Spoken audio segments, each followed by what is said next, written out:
Yeah, Baisakhi, now coming to you. You are really a global citizen in the real, I think, truest sense of the term. Moving from Kolkata at 17 to Singapore, then to Europe, then to Africa, then to South America, and now you are living in Costa Rica. Do borders as living places have any meaning for you?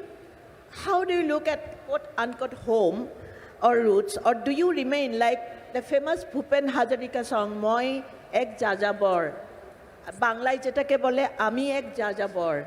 Do you, see yourself like a Jajabor eternally? Yeah, thank you for that question. And it's a very interesting question because I left India at a very young age, and literally, even now, I consider myself as a nomad, Jajabor.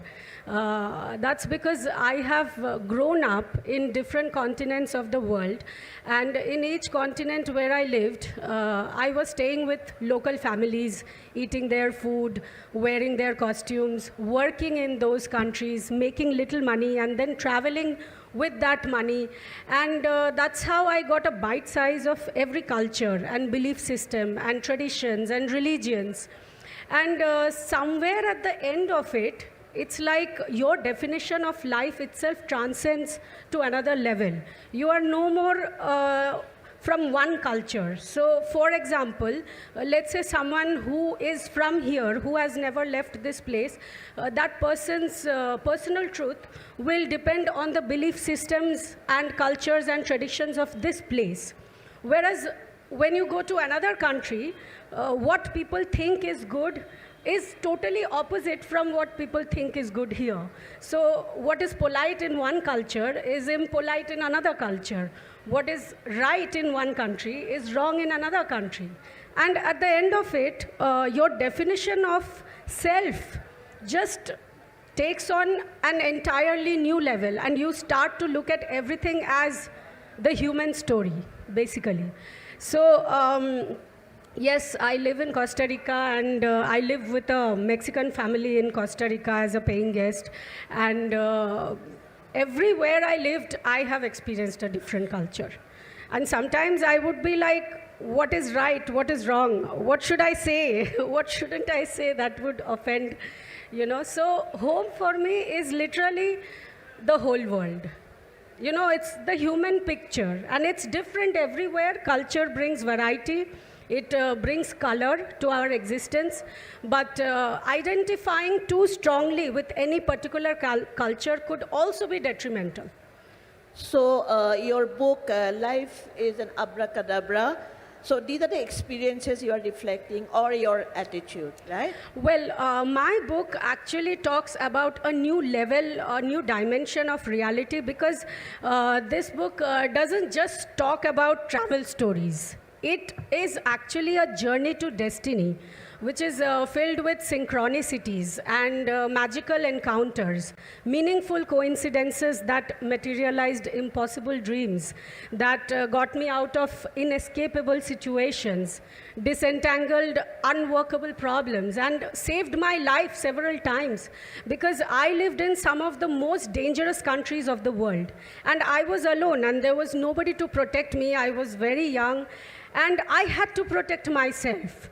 And I didn't have a lot of money, so I could not, just hail a cab and go. I had to literally walk on the streets of Venezuela, where people get murdered on the streets on a daily basis. I say they first shoot you before they loot you. That kind of situation.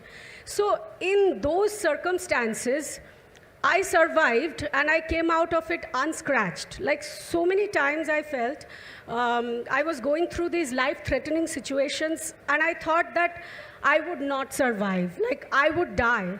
And then something so magical would happen, which would take me out of that situation, that I felt there was some higher power that was protecting me. And this book, Abracadabra, the meaning of abracadabra, in Aramaic, it's Avracadabra, meaning I shall create as I speak, or I create like the spoken word.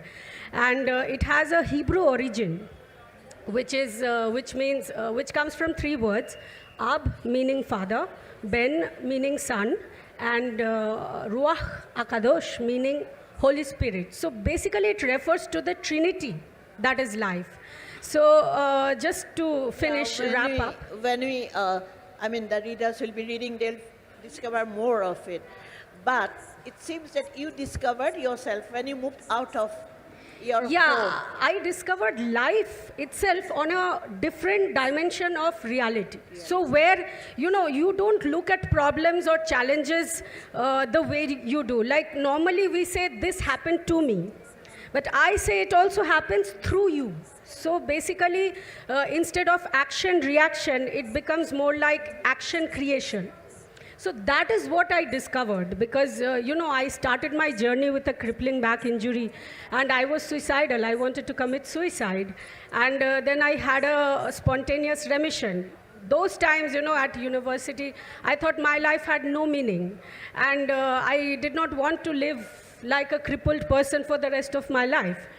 And that's when my first encounter with magic happened. And when I had the spontaneous remission, of course, I did something crazy which just cured me. I realized that there is so much more to life. So I didn't just want to stay in Singapore in my computer engineering career. I wanted to move out and know myself in experience. And then this whole voyage happened. Interesting, Baisakhi. Very interesting. And within your, short life, young life, you have done